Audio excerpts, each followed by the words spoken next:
ਭਾਈ ਬਲਵੰਤ ਸਿੰਘ ਰਾਜੋਆਣਾ ਦੀ ਰਿਹਾਈ ਸਿਆਸੀ ਤੌਰ ਦੇ ਉੱਤੇ ਵੋਟ ਤੰਤਰ ਦੇ ਹਿਸਾਬ ਨਾਲ ਅਕਾਲੀ ਭਾਜਪਾ ਗੱਠਜੋੜ ਲਈ ਲਾਹੇਵੰਦ ਸੌਦਾ ਸੀ। ਪਰ ਬਾਕੀਆਂ ਦੀ ਤਾਂ ਗੱਲ ਇਹ ਕਰਦੇ ਨਹੀਂ, ਉਵੇਂ ਡਰਾਮਾ ਕਰਦੇ ਆ। ਪਰ ਭਾਈ ਰਾਜੋਆਣਾ ਨਾਲ ਵੀ ਇਹਨਾਂ ਨੇ ਫਰੇਬ ਕੀਤਾ। ਉਹਨਾਂ ਸਮਿਆਂ ਦੇ ਵਿੱਚ ਜਦੋਂ ਇਹਨਾਂ ਦੀ ਪੂਰੀ ਸੱਥਰੀ ਪੈਂਦੀ ਸੀ, ਸਾਂਝ ਸੀ, ਉਦੋਂ ਇਹਨਾਂ ਨੇ ਗੱਲ ਹੀ ਕੀਤੀ। ਹੁਣ ਜਦੋਂ ਸ਼ੋਸ਼ੇ ਛੱਡਦੇ ਆ, ਡਰਾਮੇ ਕਰਦੇ ਆ, ਤਾਂ ਅਮਿਤ ਸ਼ਾਹ ਵਰਗਾ ਬੀਬਾ ਹਰਸਿਮਰਤ ਕੌਰ ਨੂੰ ਫਿਰ ਟੁੱਟ ਕੇ ਪੈ ਗਿਆ ਤੁਹਾਡੇ ਸਾਹਮਣੇ। ਉਹ ਜਿਹੜਾ ਭਾਈ ਰਾਜੋਆਣੇ ਵਾਲਾ ਮਸਲਾ ਹੈ, ਇਹਦੇ ਵਾਸਤੇ ਜੇ ਅੱਜ ਵੀ ਭਾਈ ਰਾਜੋਆਣਾ ਤੇ ਉਹਦੇ ਸਮਰਥਕ, ਖਾਸ ਤੌਰ ਤੇ ਭੈਣ ਕਮਲਦੀਪ ਕੌਰ ਨੂੰ ਜੇ ਇਹ ਸਮਝ ਨਹੀਂ ਆ ਰਹੀ ਕਿ ਤੁਹਾਨੂੰ ਭੜਕਾ ਕੇ, ਤੁਹਾਨੂੰ ਪੁੱਠੀਆਂ ਸਿੱਧੀਆਂ ਗੱਲਾਂ ਕਰਕੇ ਇਹ ਖਾਲਸਾ ਪੰਥ ਨਾਲ ਟਕਰਾਅ ਵਿੱਚ ਰੱਖਦੇ ਨੇ, ਐਵੇਂ ਹੀ ਤੁਹਾਨੂੰ ਉਦੋਂ ਭਾਈ ਸਿਮਰਨਜੀਤ ਸਿੰਘ ਮਾਨ ਦੇ ਮੁਕਾਬਲੇ ਤੇ ਸੰਗਰੂਰ ਤੋਂ ਚੋਣ ਲੜਾਤੀ। ਅਸਲ ਵਿੱਚ ਬਾਦਲ ਦਲ ਜਿਹੜਾ ਹੈ ਉਹ ਮੁਕੰਮਲ ਤੌਰ ਤੇ ਇੱਥੇ ਸਿਆਸਤ ਕਰ ਰਿਹਾ। ਉਹਨੇ ਜੁਝਾਰੂ ਜਾਂ ਜਿਹੜਾ ਚ ਨਜ਼ਰਬੰਦ ਸਿੱਖਾਂ ਚ ਵੀ ਜਿਹੜੀ ਧਿਰਬਾਜੀ ਆ, ਧੜੇਬਾਜੀ ਆ, ਉਹਨੂੰ ਇੱਕ ਤਰੀਕੇ ਨਾਲ ਵਧਾਇਆ। ਭਾਰਤੀ ਸਿਸਟਮ ਨੇ ਜਿੰਨੀ ਇਹਨਾਂ ਨੂੰ ਸਜ਼ਾ ਦਿੱਤੀ ਸੀ, ਜਿੰਨੀ ਬਣਦੀ ਸੀ, ਜੇ ਕਿਸੇ ਨੂੰ ਉਮਰ ਕੈਦ ਕਿਹਾ, ਨਾਲ ਦੇ ਕੈਦੀ ਆ ਜਿਹੜੇ ਉਹ ਆਪਦੇ ਕੋਈ 8 ਸਾਲ ਚ, ਕੋਈ 10 ਸਾਲ ਚ, ਕੋਈ 12 ਸਾਲ ਚ, ਕੋਈ 14 ਸਾਲ ਚ ਕੱਟ ਕੇ ਘਰ ਚਲੇ ਜਾਂਦਾ। ਤੇ ਸਾਡੀ ਕੌਮ ਦੇ 30 35 ਸਾਲ ਕੱਟਣ ਤੋਂ ਬਾਅਦ ਵੀ ਕੋਈ 22 22 ਨਹੀਂ ਉਹਨਾਂ ਨੂੰ ਛੱਡਣਾ।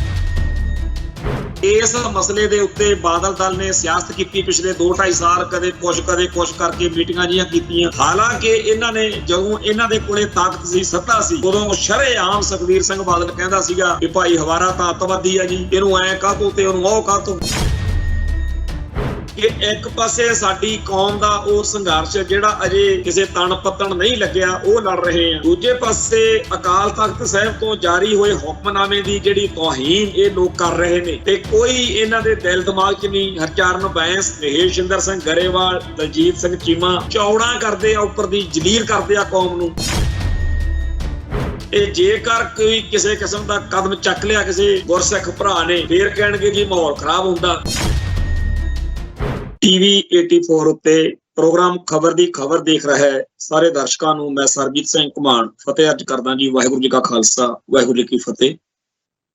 ਅੱਜ ਦੇ ਅਖਬਾਰਾਂ ਦੇ ਵਿੱਚ ਭਾਈ ਬਲਵੰਤ ਸਿੰਘ ਰਾਜੋਆਣਾ ਦੇ ਸੁਪਰੀਮ ਕੋਰਟ ਦੇ ਵਿੱਚ ਚੱਲ ਰਹੇ ਮਾਮਲੇ ਬਾਰੇ ਖਬਰ ਛਪੀ ਹੈ, ਜਿਹਦੇ ਅਨੁਸਾਰ ਸੁਪਰੀਮ ਕੋਰਟ ਨੇ ਕੇਂਦਰ ਸਰਕਾਰ ਨੂੰ ਸਜ਼ਾ-ਏ-ਮੌਤ ਦਾ ਸਾਹਮਣਾ ਕਰ ਰਹੇ ਭਾਈ ਬਲਵੰਤ ਸਿੰਘ ਰਾਜੋਆਣਾ ਦੀ ਅਰਜੀ ਉੱਤੇ 18 ਮਾਰਚ ਤੱਕ ਫੈਸਲਾ ਲੈਣ ਨੂੰ ਕਿਹਾ। ਜਸਟਿਸ BR ਗਵਈ ਦੀ ਅਗਵਾਈ ਹੇਠਲੇ ਬੈਂਚ ਨੇ ਕੇਂਦਰ ਵੱਲੋਂ ਪੇਸ਼ ਹੋਏ ਸੋਲਿਸਿਟਰ ਜਨਰਲ ਤੁਸ਼ਾਰ ਮਹਿਤਾ ਨੂੰ ਕਿਹਾ, ਅਸੀਂ ਤੁਹਾਨੂੰ ਆਖਰੀ ਮੌਕੇ ਵਜੋਂ ਆਖਰੀ ਮੌਕੇ ਵਜੋਂ ਸਮਾਂ ਦੇ ਰਹੇ ਹਾਂ। ਤੁਸੀਂ ਜਾਂ ਤਾਂ ਕੋਈ ਫੈਸਲਾ ਕਰ ਲਓ ਤੇ ਨਹੀਂ ਅਸੀਂ ਗੌਣ ਦੋਸ਼ ਦੇ ਆਧਾਰ ਤੇ, ਮੈਰਿਟ ਦੇ ਆਧਾਰ ਤੇ ਜਾਣੀ ਕਿ ਸੁਣਵਾਈ ਕਰਾਂਗੇ। ਲੰਬੀ ਚੌੜੀ ਖਬਰ ਵਾ, ਜਿਹਦੇ ਵਿੱਚ ਜਿਹੜੇ ਤੱਥ ਨੇ ਜਿਨ੍ਹਾਂ ਬਾਰੇ ਸਾਡੀ ਕੌਮ ਨੂੰ ਚੰਗੀ ਤਰ੍ਹਾਂ ਪਤਾ, ਪਰ ਜਦੋਂ ਅੱਜ ਅਖਬਾਰ ਵਿੱਚ ਪੜ੍ਹਦੇ ਆ ਤਾਂ ਹੋਰ ਵੀ ਸਪਸ਼ਟਤਾ ਬਣਦੀ ਆ ਕਿ 29 ਸਾਲ ਹੋ ਗਏ ਭਾਈ ਬਲਵੰਤ ਸਿੰਘ ਰਾਜੋਆਣਾ ਨੂੰ ਜੇਲ੍ਹ ਦੇ ਵਿੱਚ ਫਾਂਸੀ ਵਾਲੇ ਅਹਾਤੇ ਵਿੱਚ ਰਹਿੰਦੇ ਆ, ਕਿਉਂਕਿ ਉਹਨਾਂ ਨੂੰ ਫਾਂਸੀ ਦਾ ਆਰਡਰ ਹੋਇਆ। ਤੇ ਇਸ ਹਿਸਾਬ ਨਾਲ 15 ਸਾਲ ਤੋਂ ਤਾਂ ਉਹ ਇੱਕ ਨਰਕ ਭਰੀ ਜ਼ਿੰਦਗੀ ਜਿਹੜੀ ਆ ਉਹ ਜਿਉਂ ਰਹੇ। ਇਹ 31 ਅਗਸਤ 1995 ਨੂੰ ਜਿਹੜਾ ਚੰਡੀਗੜ੍ਹ ਦੇ ਵਿੱਚ CM ਬੇਅੰਤ ਸਿੰਘ ਨੂੰ ਤੇ 16 ਉੱਥੇ ਹੋਰ ਬੰਦਿਆਂ ਨੂੰ ਮਾਰਿਆ ਗਿਆ ਸੀ। ਸਿੱਖ ਕੌਮ ਦੇ ਇਤਿਹਾਸ ਦੀ ਇੱਕ ਬਹੁਤ ਵੱਡੀ ਘਟਨਾ ਸੀ ਤੇ ਇਸ ਗੱਲ ਦਾ ਸਾਡੀ ਕੌਮ ਦੇ ਇਤਿਹਾਸ ਨਾਲ ਬੜਾ ਲੰਬਾ ਚੌੜਾ ਸੰਬੰਧ ਹੈ। ਜਦੋਂ ਇਹ ਖਬਰ ਮੈਂ ਅੱਜ ਪੜ੍ਹ ਰਿਹਾ ਸੀ ਤੇ ਨਾਲ ਦੀ ਨਾਲ ਇੱਕ ਸਾਡੇ ਗੁਰਦੀਪ ਸਿੰਘ ਜਗਵੀਰ ਇੰਗਲੈਂਡ ਰਹਿੰਦੇ ਆ, ਉਹ ਸਿੱਖ ਇਤਿਹਾਸ ਰੋਜ਼ ਲਿਖ ਕੇ ਸੋਸ਼ਲ ਮੀਡੀਆ ਤੇ ਪੋਸਟ ਕਰਦੇ। ਅੱਜ ਉਹਨਾਂ ਨੇ ਇਹ ਗੱਲ ਲਿਖੀ ਕਿ 21 ਜਨਵਰੀ 1992 ਨੂੰ ਸ਼ਾਮ 7:30 ਵਜੇ ਬੀਬੀ ਅਮਨਦੀਪ ਕੌਰ ਦੀ ਮਾਤਾ ਘਰ ਵਿੱਚ ਨਹੀਂ ਸੀ, ਉਹਦੇ ਉਸ ਵਕਤ ਘਰ ਦੇ ਵਿੱਚ ਮੂੰਹ ਢੱਕ ਕੇ, ਅੱਜ ਜਿਹੜਾ ਦਿਨ ਵਾ 21 ਜਨਵਰੀ 1992 ਦੀ ਇਹ ਗੱਲ ਹੈ, ਸਿਆਲ, ਧੁੰਦ, ਠੰਡ ਦਾ ਦਿਨ, ਮੂੰਹ ਢਕੇ ਹੋਏ ਸੀ ਬੰਦਿਆਂ ਦੇ। ਅਸਲ ਵਿੱਚ ਉਹ ਪੁਲਿਸ ਦੇ ਕੈਟ ਸੀਗੇ, ਜਿਨ੍ਹਾਂ ਦੇ ਵਿੱਚ SSP ਹਰਕਿਸ਼ਨ ਸਿੰਘ ਕਾਹਲੋਂ ਦੇ 2 ਨਿੱਜੀ ਗਨਮੈਨ ਵੀ ਸ਼ਾਮਲ ਸੀਗੇ। ਇਹਨਾਂ ਨੇ ਘਰ 'ਚ ਵੜ ਕੇ ਬੀਬੀ ਅਮਨਦੀਪ ਕੌਰ ਦੇ ਗੋਲੀਆਂ ਮਾਰੀਆਂ। ਇਹ ਬੀਬੀ ਅਮਨਦੀਪ ਕੌਰ ਉਸ ਬੀਬੀ ਕਮਲਦੀਪ ਕੌਰ ਦੀ ਸਕੀ ਭੈਣ ਹੈ, ਜਿਹਨੇ ਭਾਈ ਬਲਵੰਤ ਸਿੰਘ ਰਾਜੋਆਣਾ ਨੂੰ ਆਪਦਾ ਭਰਾ ਮੰਨਿਆ ਹੋਇਆ। ਇਹ ਪਰਿਵਾਰ ਜਿਹੜਾ ਹੈ ਬਹੁਤ ਵੱਡਾ ਤਸ਼ੱਦਦ ਝੱਲਿਆ। ਇਸ ਬੀਬੀ ਅਮਨਦੀਪ ਕੌਰ ਤੇ ਬੀਬੀ ਕਮਲਦੀਪ ਕੌਰ ਦਾ ਇੱਕ ਭਰਾ ਸੀ, ਸ਼ਹੀਦ ਭਾਈ ਹਰਪਿੰਦਰ ਸਿੰਘ ਗੋਲਡੀ, ਉਹਨੂੰ ਪੰਮਾ ਕਹਿੰਦੇ ਸੀ, ਪੰਮਾ। ਉਹ ਪੰਥਕ ਕੌਮੀ ਸੇਵਾ ਵਿੱਚ ਜੁਝਾਰੂ ਸਰਗਰਮੀਆਂ ਵਿੱਚ ਸਰਗਰਮ ਸੀ। 1991 ਦੇ ਵਿੱਚ SSP ਹਰਕਿਸ਼ਨ ਕਾਹਲੋਂ ਦਾ ਜਿਹੜਾ ਪੁੱਤਰ ਸੀ, ਬੇਟਾ ਸੀ, ਉਹਦਾ ਕਤਲ ਹੋ ਜਾਂਦਾ ਹੈ। ਤੇ SSP ਕਾਹਲੋਂ ਸਮਝਦਾ ਸੀ ਵੀ ਗੋਲਡੀ ਇਸ ਕਤਲ ਦੇ ਪਿੱਛੇ ਉਹਦਾ ਹੱਥ ਆ, ਗੋਲਡੀ ਦਾ ਜਿਹੜਾ ਪੰਮਾ ਜਾਂ ਹਰਪਿੰਦਰ ਸਿੰਘ, ਜਿਹੜਾ ਇਹ ਅਮਨਦੀਪ ਕੌਰ ਤੇ ਹਰਪਿੰਦਰ ਕੌਰ ਆਪਣੇ ਕਮਲਦੀਪ ਕੌਰ ਦਾ ਜਿਹੜਾ ਭਰਾ ਹਰਪਿੰਦਰ ਸਿੰਘ ਗੋਲਡੀ। ਤੋਂ ਇਸ ਕਰਕੇ ਉਹ ਇਸ ਪਰਿਵਾਰ ਦੇ ਉੱਤੇ SSP ਦਾ ਕਹਿਰ ਟੁੱਟ ਪਿਆ। ਬਹੁਤ ਜ਼ਿਆਦਾ ਅਤ ਨੀਚਤਾ ਵਾਲਾ ਕੰਮ ਜਿਹੜਾ ਇਸ ਪਰਿਵਾਰ ਦੇ ਨਾਲ ਕੀਤਾ ਗਿਆ, ਜਿਹੜਾ ਮੇਰੀ ਜ਼ੁਬਾਨ ਜਿਹੜੀ ਆ ਨਾ ਉਹ ਸਾਥ ਨਹੀਂ ਦੇ ਰਹੀ ਕਿ ਕੀ ਕੁਛ ਇਸ ਪਰਿਵਾਰ ਨਾਲ ਵਾਪਰਿਆ। ਬੀਬੀ ਅਮਨਦੀਪ ਕੌਰ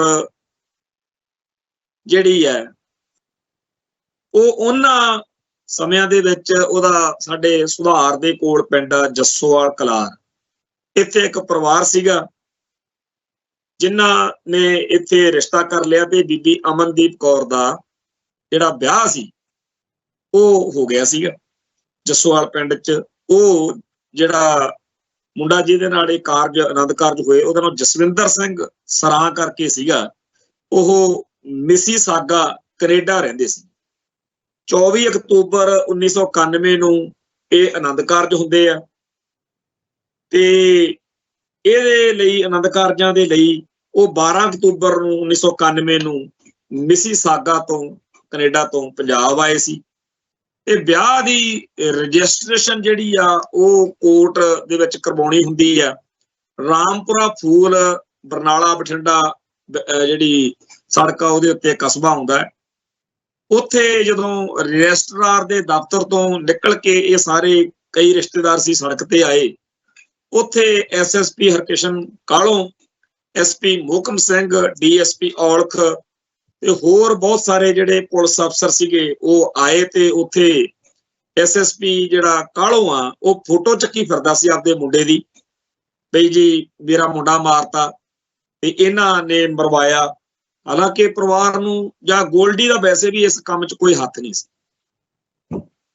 ਤੇ ਇਹ ਕਹਿਣ ਲੱਗਿਆ ਵੀ ਤੁਸੀਂ ਜੀ ਥਾਣੇ ਪੇਸ਼ ਹੋਵੋ, ਮੇਰਾ ਮੁੰਡਾ ਮਾਰਤਾ ਤੇ ਜਾਂ ਦਾ ਭਰਾ ਥਾਣੇ ਲੈ ਕੇ ਆਓ, ਨਹੀਂ ਤੁਹਾਨੂੰ ਮੈਂ ਲੈ ਕੇ ਜਾਊਂ। ਇੱਥੇ ਜਿਹੜਾ ਕਮਲਦੀਪ ਕੌਰ ਦਾ ਤੇ ਅਮਨਦੀਪ ਕੌਰ ਦਾ ਪਿਤਾ ਹੈ ਸਰਦਾਰ ਜਸਵੰਤ ਸਿੰਘ, ਉਹਨੇ ਇਤਰਾਜ਼ ਕੀਤਾ ਵੀ ਅਸੀਂ ਇੱਥੇ ਵਿਆਹ ਹੋਇਆ ਤੇ ਰਜਿਸਟ੍ਰੇਸ਼ਨ ਕਰਾਉਣ ਆਏ ਆ।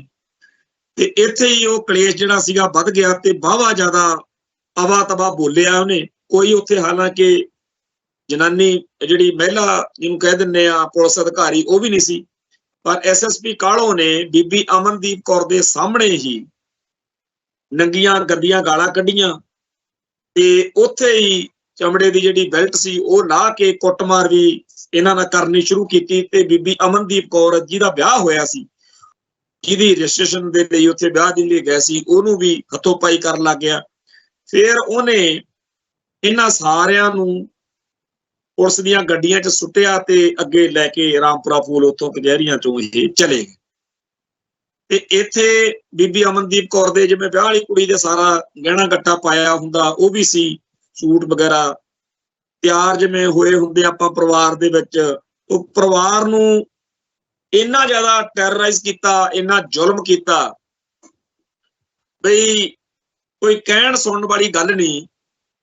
ਅਖੀਰ ਬੀਬੀ ਅਮਨਦੀਪ ਕੌਰ ਤੇ ਉਹਨਾਂ ਦੀ ਮਾਤਾ ਨੂੰ ਥਾਣਿਆਂ ਦੇ ਵਿੱਚ ਰੱਖਿਆ ਗਿਆ।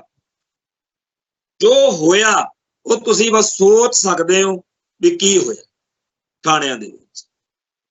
ਤੇ ਜੋ ਕੁਕਰਮ ਇਹਨਾਂ ਬੁੱਚੜ ਪੁਲਸੀਆਂ ਨੇ ਉਸ ਬੱਚੀ ਨਾਲ ਕੀਤਾ, ਜਦੋਂ ਇਸ ਬੱਚੀ ਦੀ ਕਦੇ ਵੀ ਮੇਰੇ ਸਾਹਮਣੇ ਫੋਟੋ ਆਉਂਦੀ ਹੈ, ਆਪਣੇ ਆਪ ਉੱਤੇ ਬੜੀ ਇੱਕ ਤਰੀਕੇ ਨਾਲ ਲਾਹਣਤਾਂ ਵਾਲੀ ਗੱਲ ਹੋ ਜਾਂਦੀ ਆ ਕਿ ਅਸੀਂ ਤੁਰੇ ਫਿਰਦੇ ਆ ਤੇ ਸਾਡੀਆਂ ਇਸ ਭੈਣ ਵਰਗੀਆਂ ਬੇਅੰਤ ਭੈਣਾਂ ਨਾਲ ਬੀਤੇ ਦੌਰ ਵਿੱਚ ਪੁਲਸੀਆਂ ਨੇ ਕੀ ਕੁਛ ਕੀਤਾ। ਸੋ ਜਿਹੜਾ ਇਹ ਸਾਰਾ ਭਾਣਾ ਵਾਪਰਿਆ, ਇਹਦੇ ਵਿੱਚ ਇਹ ਜ਼ੁਲਮ ਇਕੱਲਾ ਇੱਕ ਦੋ ਦਿਨ ਦਾ ਨਹੀਂ, ਕਈ ਦਿਨਾਂ ਤੱਕ ਇਹ ਸਾਰੇ ਪਰਿਵਾਰ ਨੂੰ, ਅਖੀਰ ਤੇ ਜਿਹੜਾ ਸਹੁਰਾ ਪਰਿਵਾਰ ਸੀ, ਜਿਹੜੇ ਮੁੰਡੇ ਵਾਲੇ ਸੀ ਜੱਸੋਵਾਲ ਵਾਲੇ ਕੈਨੇਡਾ ਤੋਂ ਆਏ ਸੀ, ਉਹਨਾਂ ਨੂੰ ਤਾਂ ਛੱਡਦਾ ਵੀ ਤੁਸੀਂ ਇੱਥੋਂ ਨਿਕਲ ਜਾਓ ਨਹੀਂ ਤੁਹਾਨੂੰ ਮੈਂ ਮਾਰ ਦੂੰ, ਕਾਲੋਂ ਜਿਹੜਾ SSP ਸੀਗਾ। ਤੇ ਬਾਕੀ ਸਾਰਿਆਂ ਨਾਲ ਅੱਡ ਅੱਡ ਥਾਣਿਆਂ 'ਚ ਲਿਜਾ ਕੇ ਕਦੇ ਬੋਹਾ ਥਾਣੇ, ਕਦੇ ਸਰਦੂਲਗੜ੍ਹ ਪੰਚਾਇਤ ਵਾਲੇ ਮਗਰ ਭੱਜੇ ਭਜਾਉਂਦੇ ਫਿਰਦੇ ਰਹੇ ਨੇ। ਪਰ ਇਹਨਾਂ ਨੇ, ਪੁਲਿਸ ਵਾਲਿਆਂ ਨੇ ਇਸ ਸਾਰੇ ਟੱਬਰ ਦਾ, ਯਾਨੀ ਕਿ ਬੀਬੀ ਅਮਨਦੀਪ ਕੌਰ ਦੇ ਪਿਤਾ ਦਾ, ਮਾਂ ਦਾ, ਇਹਦਾ ਅਮਨਦੀਪ ਕੌਰ ਦਾ, ਕਮਲ ਉਸ ਟਾਈਮ ਨਹੀਂ ਸੀ ਇਸ ਗੱਲ ਦੇ ਵਿੱਚ, ਪਰ ਬਹੁਤ ਜਿਹੜਾ ਮਾੜਾ ਵਾਪਰਿਆ। ਸਾਰੇ ਇਸ ਘਟਨਾਕ੍ਰਮ ਦੇ ਬਾਰੇ ਜਦੋਂ ਵੀ ਕੋਈ ਬੰਦਾ ਪੜ੍ਹਦਾ ਹੈ, ਉਹਦੇ ਰੌਂਗਟੇ ਖੜੇ ਹੋ ਜਾਂਦੇ ਆ ਵੀ ਇੱਕ ਪਰਿਵਾਰ ਆ, ਠੀਕ ਆ, ਉਹਨਾਂ ਦਾ ਬੱਚਾ ਕੌਮ ਦੇ ਸੰਘਰਸ਼ ਵਿੱਚ ਆ, ਤੇ ਆਹ ਕੁਛ ਧੀਆਂ ਭੈਣਾਂ ਨਾਲ ਹੋਏ। ਪਰ ਇਹ ਉਹਨਾਂ ਦਿਨਾਂ ਦੀ ਆਮ ਗੱਲ ਸੀ। ਹੁਣ ਕਈ ਲੋਕ ਇੱਥੇ ਝੰਗਿਆੜਾ ਮਾਰਦੇ ਆ ਕਿ ਜੀ ਐ ਕਾਹਤੋਂ ਕਹਿੰਦੇ ਹੋ, ਉਹ ਕਾਹਤੋਂ ਕਹਿੰਦੇ ਹੋ। ਗੋਬਿੰਦ ਰਾਮ ਨੇ ਜਿਸ ਤਰੀਕੇ ਨਾਲ ਇਹ ਕੰਮ ਸ਼ੁਰੂ ਕੀਤਾ, ਉਸ ਤੋਂ ਬਾਅਦ ਵਿੱਚ ਥਾਣਿਆਂ ਦੇ ਵਿੱਚ ਆਮ ਹੀ ਇਹ ਹੁੰਦਾ ਸੀ ਵੀ ਕਿਸੇ ਵੀ ਕੌਮੀ ਸੇਵਾ ਵਾਲੇ ਪਰਿਵਾਰ ਦੀਆਂ ਬੱਚੀਆਂ ਨੂੰ, ਧੀਆਂ ਨੂੰ, ਭੈਣਾਂ ਨੂੰ, ਮਾਵਾਂ ਨੂੰ ਚੱਕ ਕੇ ਜਿਹੜਾ ਸੀ ਉਹ ਲੈ ਕੇ ਜਾਂਦੇ ਸੀ। ਤੋ ਇਹ ਪਰਿਵਾਰ ਨੂੰ 20 ਦਿਨ ਗੈਰ ਕਾਨੂੰਨੀ ਹਿਰਾਸਤ ਵਿੱਚ ਰੱਖਣ ਤੋਂ ਬਾਅਦ ਅਮਨਦੀਪ ਕੌਰ ਨੂੰ ਤੇ ਉਹਦੀ ਮਾਤਾ ਨੂੰ ਰਿਹਾ ਕਰਤਾ। ਪਰ ਜਿਹੜੀ ਆਤਮਾ ਸੀ ਉਹਦੇ ਉੱਤੇ ਜੋ ਦਾਗ, ਜੋ ਕਹਿਰ ਝੁੱਲਿਆ, ਉਹ ਕਦੇ ਵੀ ਭੁਲਾਉਣ ਵਾਲਾ ਨਹੀਂ ਸੀ। ਪਰ ਅਜੇ ਵੀ ਪੁਲਿਸ ਜਿਹੜੀ ਆ ਇੰਨਾ ਕੁਝ ਕਰਨ ਤੋਂ ਬਾਅਦ ਵੀ ਕਾਹਲੋਂ ਹੁਣੀ ਟਿਕੇ ਨਹੀਂ। ਉਹਨਾਂ ਨੇ ਫਿਰ ਹੋਰ ਪਰਚੇ ਬਣਾ ਕੇ ਇਹਨਾਂ ਦੇ ਪਿਤਾ ਜੀ ਨੂੰ ਵੀ ਜੇਲ੍ਹ 'ਚ ਧੱਕਤਾ। ਤੇ ਇਹੋ ਜਿਹੇ ਮਾਹੌਲ ਦੇ ਵਿੱਚ ਹੀ 1992 ਚੜ੍ਹ ਗਿਆ। ਇਹ 1991 ਦੀ ਆਪਾਂ ਗੱਲ ਕਰਕੇ ਹਟੇ ਆ। 1992 ਦੇ ਵਿੱਚ ਅੱਜ ਦੇ ਦਿਨ 21 ਜਨਵਰੀ ਨੂੰ ਇਹ ਜਿਹੜਾ ਕਾਹਲੋਂ ਆ, ਇਹਦੇ ਗਨਮੈਨ ਤੇ ਹੋਰ ਕੈਦ ਜਿਹੜੇ ਨੇ ਉਹ ਘਰੇ ਵੜਦੇ ਆ ਤੇ ਬੀਬੀ ਅਮਨਦੀਪ ਕੌਰ ਨੂੰ ਸ਼ਹੀਦ ਕਰ ਦਿੰਦੇ ਆ। ਬਾਅਦ ਵਿੱਚ ਜਿਹੜਾ ਇਹਨਾਂ ਦਾ ਪਰਿਵਾਰ ਦਾ ਉਹ ਬੇਟਾ ਸੀਗਾ, ਉਹ 25 ਜੂਨ 1992 ਨੂੰ ਰੁਪਿੰਦਰ ਸਿੰਘ ਗੋਲਡੀ, ਜਿਹਨੂੰ ਪੰਮਾ ਪੰਮਾ ਉਦੋਂ ਕਹਿੰਦੇ ਹੁੰਦੇ ਸੀ ਸਾਰੇ, ਉਹਨੂੰ ਵੀ ਝੂਠੇ ਮੁਕਾਬਲੇ ਦੇ ਵਿੱਚ ਕਤਲ ਕਰਤਾ, ਸ਼ਹੀਦ ਕਰ। ਇਹੋ ਜਿਹੀਆਂ ਅਨੇਕਾਂ ਹੀ ਕਹਾਣੀਆਂ ਨੇ। ਇਸ ਸਾਰੀ ਗੱਲ ਦਾ ਅਸਰ ਭਾਈ ਬਲਵੰਤ ਸਿੰਘ ਰਾਜੋਆਣਾ ਤੇ ਹੋਇਆ, ਕਿਉਂਕਿ ਭਾਈ ਹਰਪਿੰਦਰ ਸਿੰਘ ਗੋਲਡੀ ਨਾਲ ਉਹਦਾ ਤਾਲਮੇਲ ਸੀ। ਉਦੋਂ ਭਾਈ ਬਲਵੰਤ ਸਿੰਘ ਰਾਜੋਆਣਾ ਜਿਹੜਾ ਕਿ ਪੰਜਾਬ ਪੁਲਿਸ ਦੇ ਵਿੱਚ ਸੀ, ਪਟਿਆਲੇ ਭੂਸ਼ਣ ਸਰਹੰਦੀ ਜਿਹੜਾ ਪੱਤਰਕਾਰ ਸੀ, ਜਾਂ ਇੱਕ ਜਗਬਾਣੀ ਦਾ ਵੀ ਸੀ ਉੱਥੇ, ਉਹਦੇ ਨਾਲ ਗਨਮੈਨ ਦੇ ਤੌਰ ਦੇ ਉੱਤੇ ਸੀ। ਤੇ ਉੱਥੇ ਜਿਵੇਂ ਇੱਕ ਥਾਣਿਆਂ ਦਾ ਮਾਹੌਲ ਹੋਰ ਹੁੰਦਾ ਤੇ ਪੱਤਰਕਾਰ ਦੇ ਕੋਲ ਲੋਕ ਆਪਦੇ ਦੁੱਖਾਂ ਦੀ ਦਾਸਤਾਨ ਸੁਣਾਉਣ ਪਹੁੰਚਦੇ ਸੀ, ਪ੍ਰੈਸ ਨੋਟ ਵਗੈਰਾ ਲੈ ਕੇ ਜਾਂ ਹੋਰ। ਤਾਂ ਇਹ ਸਾਰੇ ਕਾਸੇ ਦਾ ਭਾਈ ਬਲਵੰਤ ਸਿੰਘ ਰਾਜੋਆਣਾ ਤੇ ਬਹੁਤ ਅਸਰ ਸੀ। ਤੇ ਜਦੋਂ ਗੋਲਡੀ ਦੇ ਪਰਿਵਾਰ ਨਾਲ ਇਹ ਸਾਰਾ ਕੁਝ ਵਾਪਰਿਆ, ਉਹਨੇ ਬਾਅਦ ਵਿੱਚ ਇਸ ਪਰਿਵਾਰ ਨੂੰ ਅਪਣਾ ਲਿਆ। ਜਿਹੜੀ ਕਮਲਦੀਪ ਕੌਰ ਆ, ਉਹਨੂੰ ਆਪਦਾ ਭੈਣ ਮੰਨ ਲਿਆ। ਤੇ ਜਿਹੜੇ ਮਾਪੇ ਸੀ, ਜਸਵੰਤ ਸਿੰਘ ਹੁਣੀ ਇਹਨਾਂ ਨੂੰ ਉਹਨੇ ਆਪਦੀ ਮਾਂ-ਬਾਪ ਵਾਲਾ ਦਰਜਾ ਜਿਹੜਾ ਸੀ ਉਹ ਦੇ। ਪਰ ਇਹ ਜਿਹੜਾ ਜ਼ੁਲਮ ਇਸ ਟੱਬਰ ਤੇ ਹੋਇਆ ਸੀ, ਇਹਨੇ ਉਹਦੀ ਆਤਮਾ ਨੂੰ ਬਹੁਤ ਜ਼ਿਆਦਾ ਸੰਤਾਪ ਦਿੱਤਾ, ਜਿਹਦੇ ਵਿੱਚੋਂ ਭਾਈ ਰਾਜੋਆਣਾ ਅਖੀਰ ਉਸ ਟੀਮ ਦਾ ਹਿੱਸਾ ਬਣ ਗਿਆ ਜਿਹਨੇ ਬੇਅੰਤੇ ਬੁੱਚੜ ਨੂੰ ਉਡਾਇਆ।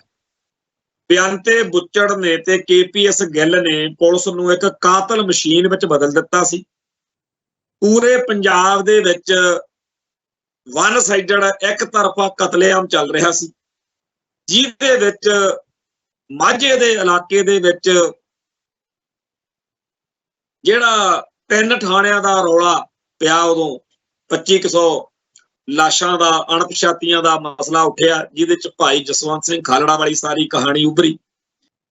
ਇਸ ਤਰੀਕੇ ਨਾਲ ਇਹ ਗੱਲ ਉੱਭਰੀ ਕਿ 25,000 ਅਣਪਛਾਤੀਆਂ ਲਾਸ਼ਾਂ ਜਿਹੜੀਆਂ ਨੇ ਉਹ ਇਹਨਾਂ ਨੇ ਇੱਥੇ ਕਹਿ ਕੇ ਵੀ ਇਹ ਜੀ ਅਣਪਛਾਤੇ ਲਾਵਾਰਸ ਲਾਸ਼ਾਂ ਸੀ, ਸਾੜੇ ਆ।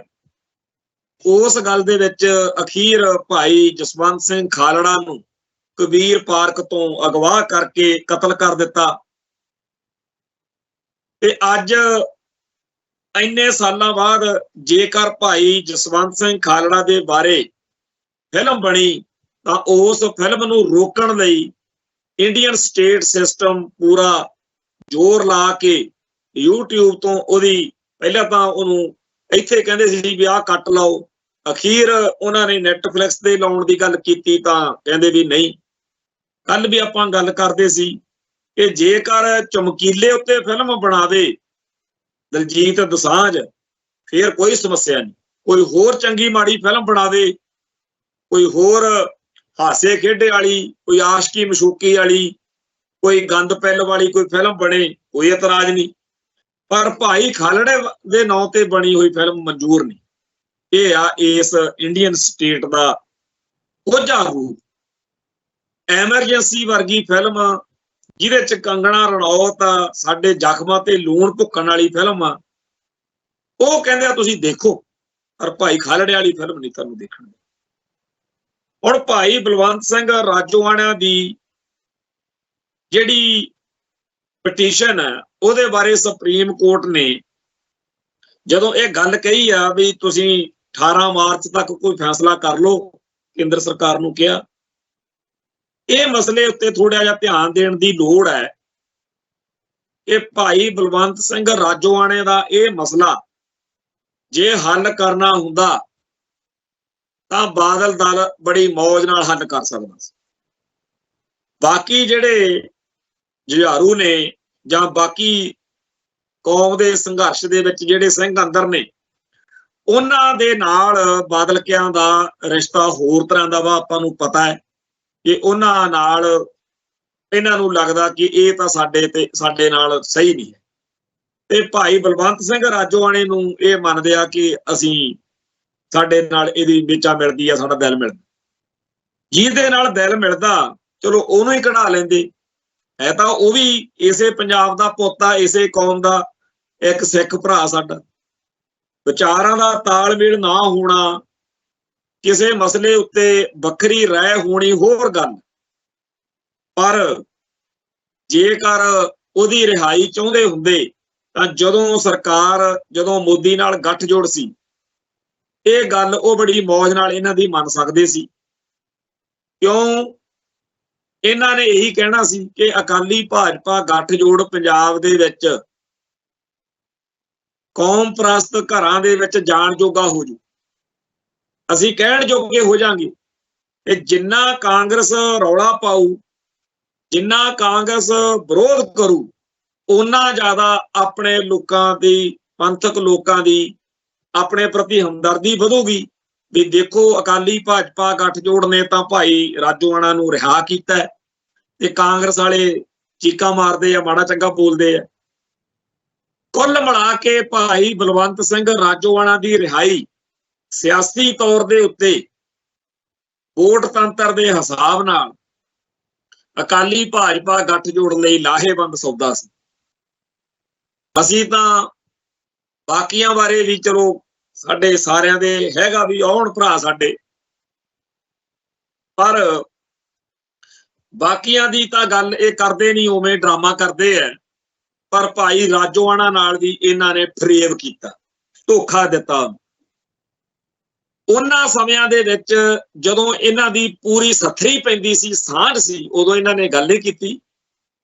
ਹੁਣ ਜਦੋਂ ਸ਼ੋਸ਼ੇ ਛੱਡਦੇ ਆ, ਡਰਾਮੇ ਕਰਦੇ ਆ, ਤਾਂ ਅਮਿਤ ਸ਼ਾਹ ਵਰਗਾ ਬੀਬਾ ਹਰਸਿਮਰਤ ਕੌਰ ਨੂੰ ਫਿਰ ਟੁੱਟ ਕੇ ਪੈ ਗਿਆ ਤੁਹਾਡੇ ਸਾਹਮਣੇ ਤੇ ਹੁਣ ਤੁਸੀਂ ਕੀ ਡਰਾਮੇ ਕਰਦੇ ਹੋ? ਤੁਸੀਂ ਉਦੋਂ ਤਾਂ ਕਹਿੰਦੇ ਸੀਗੇ ਵੀ ਜੇ ਇਹਨਾਂ ਨੂੰ ਛੱਡਿਆ ਤਾਂ ਸਾਡੇ ਤਾਂ ਖਿਲਾਫ ਮਾਹੌਲ ਤਿਆਰ ਹੋ ਜੂ। ਇਹ ਸਾਰੇ ਜਿਹੜੇ ਕੌਮ ਪ੍ਰਸਤ, ਪੰਥ ਪ੍ਰਸਤ, ਸੰਤ ਜਰਨੈਲ ਸਿੰਘ ਜੀ ਖਾਲਸਾ, ਭਿੰਡਰਾਂ ਵਾਲਿਆਂ ਦੀ ਖਾਲਿਸਤਾਨੀ ਸੋਚ ਵਾਲੇ ਜਿਹੜੇ ਜੁਝਾਰੂ ਨੇ, ਜੇ ਇਹਨਾਂ ਨੂੰ ਛੱਡਿਆ, ਹਾਲਾਂਕਿ ਇਹ ਗੱਲ ਔਨ ਰਿਕਾਰਡ ਹੈ ਕਿ 1998-99 ਤੋਂ ਭਗਵਾਂ ਬ੍ਰਿਗੇਡ ਆਪ ਦੇ ਨਜ਼ਰੀਏ ਤੋਂ ਇਹ ਕੈਲਕੂਲੇਸ਼ਨ ਕਰੀ ਬੈਠਾ ਸੀ ਕਿ ਜਿਹੜੇ ਕਾਂਗਰਸ ਦੇ ਸੁਤਾਏ ਹੋਏ ਨੇ ਸਿੱਖ, ਅਸੀਂ ਇਹਨਾਂ ਦੇ ਨਾਲ ਸਾਂਝ ਪਾਉਣੀ, ਅਸੀਂ ਕਾਲੀ ਸੂਚੀ ਰੱਦ ਕਰਾਂਗੇ, ਅਸੀਂ ਜੇਲ੍ਹਾਂ 'ਚ ਨਜ਼ਰਬੰਦ ਸਿੰਘ ਰਿਹਾ ਕਰਾਂਗੇ, ਅਸੀਂ ਕੁਝ ਪੁਲਿਸੀਆਂ ਨੂੰ ਸਜ਼ਾ ਦੇਵਾਂਗੇ ਤੇ ਇਹਦੇ ਨਾਲ ਹਿੰਦੂ ਜਿਹੜਾ ਵੋਟ ਬੈਂਕ ਆ ਉਹਦੀ ਵੀ ਤਸੱਲੀ ਕਰਾਵਾਂਗੇ ਤੇ ਅਸੀਂ ਤਾਂ ਵੋਟ ਰਾਜਨੀਤੀ ਦੇ ਹਿਸਾਬ ਨਾਲ ਇਹੋ ਪੱਤੇ ਖੇਡਾਂਗੇ ਜਿਹਦੇ ਨਾਲ ਕਾਂਗਰਸ ਜਿਹੜੀ ਆ ਉਹ ਖਤਾ ਖਾਵੇ, ਉਹ ਬੋਲਣ ਜੋਗੀ ਨਾ ਰਵੇ ਤੇ ਅਸੀਂ ਸਿੱਖਾਂ ਦੇ ਦਿਲ ਜਿੱਤ ਲਵਾਂਗੇ। ਇਹ ਗੱਲ ਆਪਦੀ ਥਾਂ ਤੇ ਆ, ਆਪਾਂ ਨੂੰ ਕੋਈ ਵਹਿਮ ਨਹੀਂ ਹੈ ਕਿ ਬੀਜੇਪੀ ਅਸਲ ਵਿੱਚ ਭਗਵੇਂ ਬ੍ਰਿਗੇਡ ਦੇ ਉਸ ਏਜੰਡੇ ਨੂੰ ਵੀ ਅੱਗੇ ਲਾਗੂ ਕਰਨਾ ਚਾਹੇਗੀ ਕਿ ਜੇਕਰ ਸਿੱਖਾਂ ਅਤੇ ਭਗਵੇਂ ਬ੍ਰਿਗੇਡ ਦੇ ਵਿਚਾਲੇ ਸਖਾਵੇਂ ਸੰਬੰਧ ਹੋਣਗੇ ਤਾਂ ਸਿੱਖੀ ਦਾ ਹਿੰਦੂਕਰਨ ਕਰਨਾ ਸੌਖਾ ਹੋ ਜੂ, ਸਿੱਖਾਂ ਦੇ ਉੱਤੇ ਸਾਡਾ ਪ੍ਰਭਾਵ ਬ੍ਰਾਹਮਣਵਾਦੀ ਸੋਚ ਵਾਲਾ ਸੌਖਾ ਪੈ ਜੂ। ਪਰ ਕੁੱਲ ਮਿਲਾ ਕੇ ਚਲੋ ਉਹ ਲੜਾਈ ਤਾਂ ਅਸੀਂ ਹੁਣ ਵੀ ਲੜਦੇ ਆ, ਪਰ ਜੇਕਰ ਬਾਕੀਆਂ ਦੀ ਰਿਹਾਈ ਹੋ ਸਕਦੀ ਹੁੰਦੀ, ਜੇ ਬਾਕੀਆਂ ਦੀ ਨਾ ਇਕੱਲੇ ਭਾਈ ਰਾਜੋਆਣੇ ਦੀ ਰਿਹਾਈ ਹੋ ਸਕਦੀ ਹੁੰਦੀ ਤਾਂ ਸੌਦਾ ਮਾੜਾ ਨਹੀਂ ਸੀ। ਪਰ ਬਾਦਲ ਦਲ ਨੇ ਹਮੇਸ਼ਾ ਹੀ ਠੱਗੀ ਠੋਰੀ 400 BC ਤੇ ਰੱਖਿਆ ਕੰਮ ਵੀ ਜੀ ਸੁਖਬੀਰ ਨੂੰ ਜਾਂ ਹਰਸਿਮਰਤ ਨੂੰ ਬਣਾ ਦਿਓ ਇੱਥੇ ਸੈਂਟਰ ਦੇ ਵਿੱਚ ਵਜ਼ੀਰ, ਬਾਕੀ ਕੋਈ ਗੱਲ ਨਹੀਂ, ਸਾਰੇ ਅਧਿਕਾਰ ਬਾਦਲ ਨੂੰ, ਜਾਂ ਅਗਲਾ ਹੁੰਦਾ ਸੀ ਬਿਨਾਂ ਸ਼ਰਤ ਸਮਰਥਨ। ਤੋ ਜਿਹੜਾ ਭਾਈ ਰਾਜੋਆਣੇ ਵਾਲਾ ਮਸਲਾ ਹੈ, ਇਹਦੇ ਵਾਸਤੇ ਜੇ ਅੱਜ ਵੀ ਭਾਈ ਰਾਜੋਆਣਾ ਤੇ ਉਹਦੇ ਸਮਰਥਕ, ਖਾਸ ਤੌਰ ਤੇ ਭੈਣ ਕਮਲਦੀਪ ਕੌਰ ਨੂੰ ਜੇ ਇਹ ਸਮਝ ਨਹੀਂ ਆ ਰਹੀ ਕਿ ਤੁਹਾਨੂੰ ਭੜਕਾ ਕੇ, ਤੁਹਾਨੂੰ ਪੁੱਠੀਆਂ ਸਿੱਧੀਆਂ ਗੱਲਾਂ ਕਰਕੇ ਇਹ ਖਾਲਸਾ ਪੰਥ ਨਾਲ ਟਕਰਾਅ ਵਿੱਚ ਰੱਖਦੇ ਨੇ, ਐਵੇਂ ਹੀ ਤੁਹਾਨੂੰ ਉਦੋਂ ਭਾਈ ਸਿਮਰਨਜੀਤ ਸਿੰਘ ਮਾਨ ਦੇ ਮੁਕਾਬਲੇ ਤੇ ਸੰਗਰੂਰ ਤੋਂ ਚੋਣ ਲੜਾਤੀ, ਮਾਨ ਸਾਹਿਬ ਜਿੱਤ ਗਏ ਤੇ ਤੁਹਾਨੂੰ ਜਦੋਂ ਇਲੈਕਸ਼ਨ 'ਚ ਤੁਸੀਂ ਹਾਰੋਗੇ ਤਾਂ ਯਕੀਨਨ ਗੁੱਸਾ ਲੱਗਦਾ ਇਹ ਸਾਡੀ ਲੜਾਈ ਦੇ ਵਿੱਚ ਉਲਟ ਚੱਲਦੇ ਨੇ। ਪਰ ਅਸਲ ਵਿੱਚ ਬਾਦਲ ਦਲ ਜਿਹੜਾ ਹੈ ਉਹ ਮੁਕੰਮਲ ਤੌਰ ਤੇ ਇੱਥੇ ਸਿਆਸਤ ਕਰ ਰਿਹਾ। ਉਹਨੇ ਜੁਝਾਰੂ ਜਾਂ ਜਿਹੜਾ 'ਚ ਨਜ਼ਰਬੰਦ ਸਿੱਖਾਂ 'ਚ ਵੀ ਜਿਹੜੀ ਧਿਰਬਾਜੀ ਆ, ਧੜੇਬਾਜੀ ਆ, ਉਹਨੂੰ ਇੱਕ ਤਰੀਕੇ ਨਾਲ ਵਧਾਇਆ। ਤੇ ਭਾਈ ਬਲਵੰਤ ਸਿੰਘ ਰਾਜੋਆਣਾ ਦੇ ਬਾਰੇ ਮੈਨੂੰ ਨਹੀਂ ਲੱਗਦਾ ਦੁਨੀਆ ਤੇ ਕੋਈ ਕਿੰਨਾ ਵੀ ਕਿਹੋ ਜਿਹਾ ਵੀ ਹੋਵੇ ਵੀ ਉਹ ਕਵੇ ਕਿ ਬਾਹਰ ਨਾ ਆਵੇ। ਸਾਰੀ ਕੌਮ ਚਾਹੁੰਦੀ ਆ ਬਾਹਰ ਆਵੇ, ਬਾਕੀ ਵੀ ਆਉਣ। ਭਾਈ ਬਲਵੰਤ ਸਿੰਘ ਰਾਜੋਆਣੇ ਨੂੰ ਜਦੋਂ ਆ ਪੜ੍ਹਦੇ ਆ ਵੀ 29 ਸਾਲ ਹੋ ਗਏ, ਇਦੋਂ ਵੀ ਪਹਿਲਾਂ ਦੇ ਬੰਦੇ ਕਈ ਸੀਗੇ ਜਿਨ੍ਹਾਂ ਚੋਂ ਭਾਈ ਲਾਲ ਸਿੰਘ 1992 ਦਾ ਜੇਲ੍ਹ 'ਚ ਬੈਠਾ ਸੀ। 1992 ਜਦੋਂ 2007 ਵਿੱਚ ਮੈਂ ਲੁਧਿਆਣੇ ਜਿਹੜਾ ਸ਼ਿੰਗਾਰ ਸਿਨੇਮੇ 'ਚ ਬਲਾਸਟ ਹੋਇਆ, ਉਸ ਕੇਸ ਵਿੱਚ ਉਲਝਾ ਕੇ ਫਰੇਮ ਕਰਕੇ ਮੈਨੂੰ ਜਦੋਂ 90 ਮੈਂ ਗਿਆ ਉੱਥੇ ਮੈਂ ਹੈਰਾਨ ਤੇ ਭਾਈ ਲਾਲ ਸਿੰਘ 1992 ਦਾ ਅੰਦਰ ਆ ਤੇ ਸਾਡਾ ਉਦੋਂ ਇੱਕ ਕੇਸ ਬਣਿਆ ਸੀ 1992 'ਚ, ਤੇ ਮੇਰੇ ਨਾਲ ਦਾ ਸਾਥੀ ਭਾਈ ਜਸਵਿੰਦਰ ਸਿੰਘ ਪਿੰਡ ਆਂਡਲੂ ਨੇੜੇ ਰਾਏਕੋਟ, ਉਹਨੂੰ ਬੱਸ ਵਿੱਚੋਂ ਮੇਰੇ ਨਾਲੋਂ ਲਾ ਲਿਆ ਸੀ, ਮੈਂ ਉਦੋਂ ਬਚ ਗਿਆ ਸੀ। ਤੇ ਉਸ 1992 ਦੇ ਮਸਲੇ ਵਿੱਚ ਇੱਕ ਸਾਡਾ ਨਾਲ ਦਾ ਸਾਥੀ ਭਾਈ ਸਤਵਿੰਦਰ ਸਿੰਘ ਆਂਡਲੂ, ਉਹਨੂੰ ਚੱਕ ਕੇ ਸ਼ਹੀਦ ਕਰਤਾ ਸੀ। ਜੱਸੀ ਨੂੰ ਬਾਅਦ ਚ ਫਿਰ ਅਸੀਂ ਪੈਰਵਾਈ ਕਰਕੇ ਬਚਾ ਲਿਆ ਸੀ। ਤੇ 1992 ਚ ਜਦੋਂ ਅਸੀਂ ਇਹ ਸਾਰੇ ਘਟਨਾਕ੍ਰਮ ਦੇ ਬਾਰੇ ਉਦੋਂ ਅਖਬਾਰਾਂ 'ਚ ਖਬਰਾਂ ਵਗੈਰਾ ਪੜ੍ਹਦੇ ਕਰਦੇ ਹੁੰਦੇ ਸੀ ਵੀ ਜਿਹੜੇ ਸਾਡੇ ਨਾਲੇ ਮੇਰੇ ਨਾਲੋਂ ਮੁੰਡਾ ਫੜਿਆ ਗਿਆ ਉਹ ਕੀ ਹੋਇਆ, ਉਹਨਾਂ ਦਿਨਾਂ ਦੇ ਵਿੱਚ ਹੀ ਇਹ ਖਬਰਾਂ ਆਉਂਦੀਆਂ ਸੀ ਕਿ ਭਾਈ ਲਾਲ ਸਿੰਘ ਮਹਾਰਾਸ਼ਟਰ, ਬੰਬੇ, ਗੁਜਰਾਤ ਵਾਲੇ ਪਾਸੇ ਗ੍ਰਿਫਤਾਰ ਹੋ ਗਏ, ਆਹ ਹੋ ਗਿਆ, ਵਾਹ ਹੋ ਗਿਆ। ਤੇ ਜਦੋਂ 2007 ਵਿੱਚ ਨਾਭੇ ਗਏ ਅਜੇ ਉਹ ਉਦੋਂ ਅੰਦਰ ਸੀ। ਇਵੇਂ ਹੋਰ ਬੜੇ, ਕੋਈ 30 ਸਾਲ, ਕੋਈ 25 ਸਾਲ ਤੇ 38 ਸਾਲ ਹੁਣ ਇਹਨੂੰ ਹੋ ਗਏ ਭਾਈ ਆਪਣੇ ਰਾਜੋਆਣੇ। ਸਾਡੀ ਕੌਮ ਦੇ ਇਹਨਾਂ ਸਿੱਖਾਂ ਦਾ ਇੱਕ ਤਾਂ ਇਹ ਆ ਵੀ ਇਹ ਕੌਮ ਦੀ ਲੜਾਈ ਲੜਦੇ ਅੰਦਰ ਗਏ ਨੇ, ਪਰ ਭਾਰਤੀ ਸਿਸਟਮ ਨੇ ਜਿੰਨੀ ਇਹਨਾਂ ਨੂੰ ਸਜ਼ਾ ਦਿੱਤੀ ਸੀ, ਜਿੰਨੀ ਬਣਦੀ ਸੀ, ਜੇ ਕਿਸੇ ਨੂੰ ਉਮਰ ਕੈਦ ਕਿਹਾ, ਨਾਲ ਦੇ ਕੈਦੀ ਆ ਜਿਹੜੇ ਉਹ ਆਪਦੇ ਕੋਈ 8 ਸਾਲ ਚ, ਕੋਈ 10 ਸਾਲ ਚ, ਕੋਈ 12 ਸਾਲ ਚ, ਕੋਈ 14 ਸਾਲ ਚ ਕੱਟ ਕੇ ਘਰ ਚਲੇ ਜਾਂਦਾ। ਤੇ ਸਾਡੀ ਕੌਮ ਦੇ 30 35 ਸਾਲ ਕੱਟਣ ਤੋਂ ਬਾਅਦ ਵੀ ਕੋਈ 22 22 ਨਹੀਂ ਉਹਨਾਂ ਨੂੰ ਛੱਡਣ ਦੀ।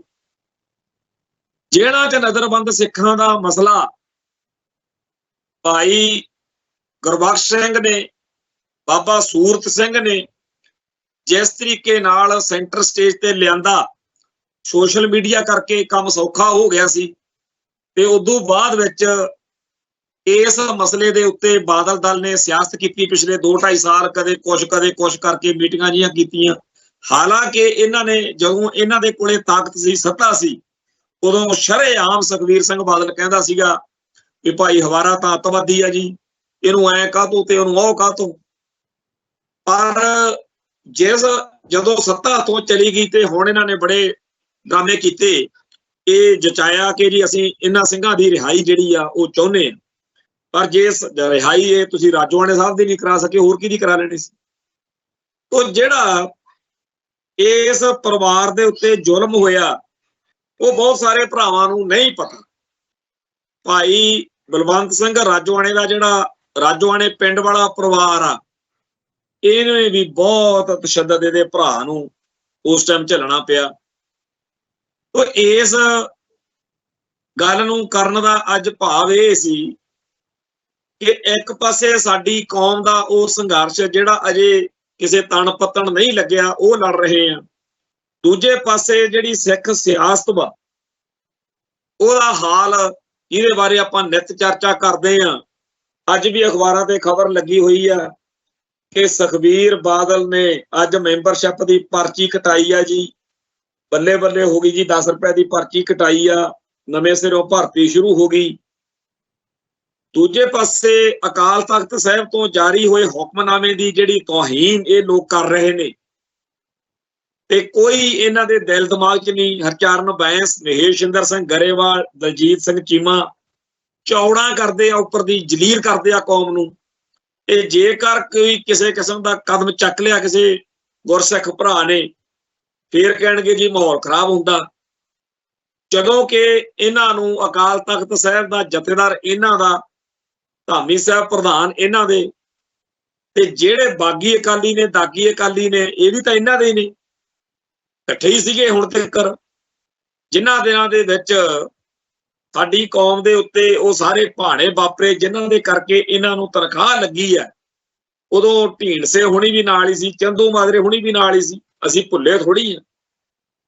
ਕੌਮ ਨੇ ਤਾਂ ਇਹਨਾਂ ਦਾ ਖੜਾ ਹੀ ਛੱਡਿਆ ਪਿਆ ਸੀ ਵੀ ਠੀਕ ਆ ਭਾਈ ਹੁਣ ਕੀ ਕਰੀਏ। ਕੌਮ ਨੇ ਤਾਂ ਆਮ ਆਦਮੀ ਪਾਰਟੀ 'ਚ ਭਰੋਸਾ ਦਿਖਾਤਾ ਸੀ। ਬੇਸ਼ੱਕ ਉਹ ਵੀ ਨੈਪਕਿਨ ਪੇਪਰਾਂ ਕੋ ਸਾਨੂੰ ਵਰਤ ਕੇ ਆਉਗੇ। ਸਿੱਖ ਕੌਮ ਬਹੁਤ ਬੁਰੇ ਹਾਲਾਤ ਵਿੱਚ ਉਲਝੀ ਹੋਈ। ਜਿਹੜੇ ਸਾਡੇ ਪੰਥ ਦਰਦੀ ਕੌਮ ਦਾ ਦਰਦ ਰੱਖਦੇ ਭਰਾ ਸਾਡੇ ਬਹੁਤ ਸਾਰੇ ਸ਼ਹੀਦ ਹੋ ਗਏ, ਬਹੁਤ ਸਾਰੇ ਵਿਦੇਸ਼ਾਂ 'ਚ ਚਲੇ ਗਏ, ਤੇ ਬਹੁਤ ਸਾਰੇ ਇੱਥੇ ਜੇਲ੍ਹਾਂ 'ਚ ਬੰਦ ਨੇ। ਤੇ ਜਿਹੜੇ ਇੱਥੇ ਸਰਗਰਮ ਨੇ ਉਹਨਾਂ ਦੇ ਸਾਹਮਣੇ ਇੱਕ ਨਵਾਂ ਕੰਮ ਲਿਆ ਕੇ ਸੁੱਟ ਦਿੱਤਾ ਜਾਂਦਾ ਕਿ ਤੁਸੀਂ ਇਹਦੇ 'ਚ ਉਲਝੇ ਰਹੋ। ਆਏ ਦਿਨ ਕੋਈ ਨਾ ਕੋਈ ਸਮੱਸਿਆ, ਕੋਈ ਨਾ ਕੋਈ ਪ੍ਰੋਬਲਮ, ਕਦੇ ਕੋਈ ਫਿਲਮ ਆ ਜਾਂਦੀ ਆ, ਕਦੇ ਕੋਈ ਹੋਰ ਚੱਕਰ ਬਣ ਜਾਂਦਾ। ਬਾਹਰਲੇ ਮੁਲਕਾਂ 'ਚ ਗਏ ਹੋਏ ਸਾਡੇ ਭਰਾਵਾਂ ਨੇ, ਭੈਣਾਂ ਨੇ, ਉਹਨਾਂ ਮੁਲਕਾਂ 'ਚ ਜਾ ਕੇ ਜਿੱਥੇ ਆਪਦੀ ਰੋਜੀ ਰੋਟੀ ਦਾ, ਆਪਦੇ ਇੱਜ਼ਤ ਸਤਿਕਾਰ ਦਾ ਸਾਰਾ ਸਹੀ ਕੀਤਾ, ਉੱਥੇ ਮਨੁੱਖੀ ਹੱਕਾਂ ਦਾ ਜਿਹੜਾ ਘਾਣ ਸਾਡੀ ਕੌਮ ਦਾ ਇਸ ਮੁਲਕ 'ਚ ਇੰਡੀਆ 'ਚ ਹੋ ਰਿਹਾ ਉਹਦਾ ਵੀ ਉੱਥੇ ਕੇਸ ਸੋਹਣੇ ਤਰੀਕੇ ਨਾਲ ਖੜਾ ਕੀਤਾ, ਜਿਹਦੀ ਕਰਕੇ ਅੱਜ ਜਦੋਂ ਅਮਰੀਕਾ ਦੇ ਵਿੱਚ ਮਿਸਟਰ ਟਰੰਪ ਰਾਸ਼ਟਰਪਤੀ ਦੀ ਪੋਸਟ ਤੇ ਗਿਆ ਤਾਂ ਉੱਥੇ ਸਿੱਖ ਕੌਮ ਦੇ ਨੁਮਾਇੰਦਿਆਂ ਨੂੰ ਤਾਂ ਮਾਨਤਾ ਦਿੱਤੀ ਗਈ ਹੈ, ਪਰ ਇਹ ਬੜੀ ਪ੍ਰਾਪਤੀ ਹੈ ਸਾਡੀ ਕੌਮ ਦੀ ਕਿ ਦਿਨੋਂ ਦਿਨ ਇੰਟਰਨੈਸ਼ਨਲ ਲੈਵਲ ਤੇ ਕੈਨੇਡਾ, ਅਮਰੀਕਾ ਤੇ ਹੋਰਨਾਂ ਮੁਲਕਾਂ ਦੇ ਵਿੱਚ ਦਿਨੋਂ ਦਿਨ ਸਾਡਾ ਕੇਸ, ਸਾਡੀ ਪੋਜੀਸ਼ਨ ਜਿਹੜੀ ਆ ਦਿਨੋਂ ਦਿਨ ਮਜ਼ਬੂਤ ਹੋ ਰਹੀ ਹੈ। ਪਰ ਇਹ ਵੀ ਗੱਲ ਹੈ ਕਿ ਇੰਡੀਅਨ ਸਟੇਟ ਸਿਸਟਮ ਜਿਸ ਤਰੀਕੇ ਨਾਲ ਸਾਡੀ ਕੌਮ ਦੇ ਹੀਰੋ, ਸਾਡੀ ਕੌਮ ਦੇ ਨਾਇਕ ਕਤਲ ਕਰਾਉਣ ਵਾਲੇ ਪਾਸੇ ਨੂੰ ਤੁਰ ਪਿਆ, ਪਤਾ ਨਹੀਂ ਕਦੋਂ ਕਿਹਨੂੰ ਕਿਵੇਂ ਕਤਲ ਕਰਵਾ ਦੇਣ।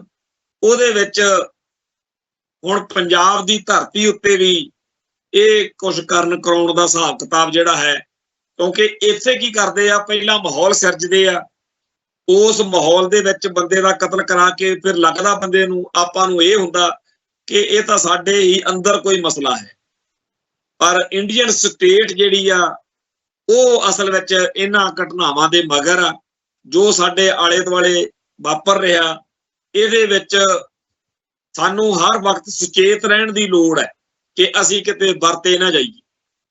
ਵਰਤੇ ਜਾਣ ਤੋਂ ਭਾਵ ਬਾਅਦ ਵਿੱਚ ਫਿਰ ਏਜੰਸੀਆਂ ਦੇ ਅਧਿਕਾਰੀ ਜਦੋਂ ਰਿਟਾਇਰ ਹੋ ਕੇ ਕਿਤਾਬਾਂ ਲਿਖਦੇ ਆ, ਜਿਵੇਂ ਮਲੋਆ ਕ੍ਰਿਸ਼ਨ ਧਰ ਨੇ ਲਿਖੀ ਸੀ ਕਿ ਅਸੀਂ ਭਾਈ ਜਸਵੀਰ ਸਿੰਘ ਰੋਡੇ ਰਾਹੀਂ ਕੀ ਕੁਛ ਕੀਤਾ। ਇਵੇਂ ਹੀ ਅੱਜ ਦੇ ਸਮੇਂ ਦੇ ਵਿੱਚ ਜਿਹੜੇ ਪੰਥਕ ਸਭਾ 'ਚ ਸਰਗਰਮ ਨੇ ਸਾਡੇ ਭਰਾ, ਉਹਨਾਂ ਸਾਰਿਆਂ ਨੂੰ ਇਸ ਗੱਲ ਦਾ ਧਿਆਨ ਹੋਣਾ ਚਾਹੀਦਾ। ਇਹ ਨਾ ਸੋਚੀਏ ਕਿ ਅਸੀਂ ਬੜੇ ਚੰਟਵਾਂ, ਅਸੀਂ ਬੜੇ ਚਾਤਰ ਹਾਂ। ਜਿਹੜੀਆਂ ਏਜੰਸੀਆਂ ਨੇ ਉਹਨਾਂ ਦੀ ਪੂਰੀ ਇਸ ਗੱਲ ਦੀ ਤਿਆਰੀ ਆ, ਉਹਨਾਂ ਦੇ ਕੋਲੇ ਸਾਧਨ ਨੇ, ਉਹ ਇਸ ਮੁਲਕ ਦੇ ਵਿੱਚ ਪੂਰੀ ਤਰ੍ਹਾਂ ਆਪਦਾ ਨੈਟਵਰਕ ਹਰ ਕੌਮ ਦੇ ਵਿੱਚ ਫੈਲਾ ਕੇ ਰੱਖਦੀਆਂ ਨੇ, ਉਹਨਾਂ ਕੋਲ ਬੜੇ ਸਾਧਨ ਨੇ। ਸੋ ਜਿਹੜੇ ਭਰਾ ਅੱਜ ਇਸ ਫੂਕ ਵਿੱਚ ਨੇ, ਪੰਪ 'ਚ ਆ ਕੇ ਆਪਣੇ ਆਪ ਨੂੰ ਖੱਬੀ ਖਾਨ ਸਮਝੀ ਜਾਣਾ ਵੀ ਸਾਨੂੰ ਤਾਂ ਕੋਈ ਕਰ ਹੀ ਨਹੀਂ ਸਕਦਾ, ਇਹ ਭੁੱਲ ਜਾਓ। ਅਸੀਂ ਖਾੜਕੂ ਲਹਿਰ ਦੇ ਦਿਨਾਂ ਵਿੱਚ ਵੀ ਇਹ ਚੀਜ਼ਾਂ ਆਪਣੇ ਵੱਡਿਆਂ ਤੋਂ ਸਿੱਖੀਆਂ, ਹੰਡਾਈਆਂ, ਵਰਤੀਆਂ, ਦੇਖਿਆ। ਤੇ ਅੱਜ ਵੀ ਸਾਨੂੰ ਜਦੋਂ 2004-05 ਦੇ ਵਿੱਚ DGP ਵਿਰਕ ਨੇ ਇਸ ਗੱਲ ਦਾ ਇੱਕ ਝਟਕਾ ਮਾਰਿਆ ਸੀ ਕੌਮ ਨੂੰ ਕਿ ਇੱਕ ਦਾ ਕੈਟ ਨਹੀਂ 300 ਕੈਟ, ਤੇ ਉਹ ਕੈਟ ਕੌਣ ਸੀ? ਉਹ ਸਾਡੇ ਹੀ ਸੰਘਰਸ਼ ਦੇ ਉਹ ਬੰਦੇ ਸੀ ਜਿਹੜੇ ਕਮਜ਼ੋਰੀ ਦਿਖਾ ਕੇ ਜਾਂ ਚਾਲੂ ਹੋ ਕੇ ਸੰਘਰਸ਼ ਨੂੰ ਦਗਾ ਦੇ ਗਏ, ਵਫਾਦਾਰੀ ਬਦਲ ਲਈ, ਤੇ ਉਹਨਾਂ ਕਰਕੇ ਸਾਡਾ ਸੰਘਰਸ਼ ਜਿਹੜਾ ਉਹਨੂੰ ਕਿੱਡਾ ਵੱਡਾ ਨੁਕਸਾਨ ਹੋਇਆ। ਜੇਕਰ ਖਾੜਕੂ ਸੰਘਰਸ਼ ਦੇ ਮੌਕੇ ਏਜੰਸੀਆਂ ਇਸ ਤਰੀਕੇ ਨਾਲ ਕਰ ਸਕਦੀਆਂ ਨੇ, ਅੱਜ ਵੀ ਆ ਥੋੜੇ ਦਿਨ ਪਹਿਲਾਂ ਇੱਕ ਗੁਰਨਾਮ ਸਿੰਘ ਅਕੀਦਾ ਪੱਤਰਕਾਰ ਹੈ, ਉਹਨੇ ਅਤਿੰਦਰਪਾਲ ਸਿੰਘ ਖਾਲਿਸਤਾਨੀ ਨਾਲ ਇੱਕ ਇੰਟਰਵਿਊ ਕੀਤੀ।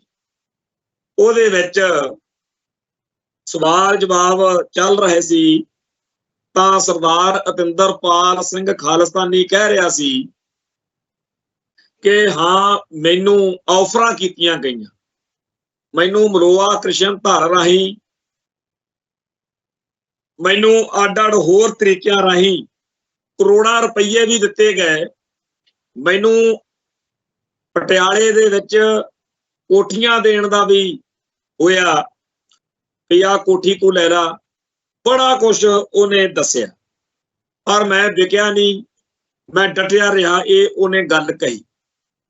ਇਹੋ ਜਿਹੀਆਂ ਗੱਲਾਂ ਮਲੋਆ ਕ੍ਰਿਸ਼ਨ ਧਰ ਨੇ ਆਪਦੀ ਕਿਤਾਬ 'ਚ ਵੀ ਲਿਖੀਆਂ ਸੀ।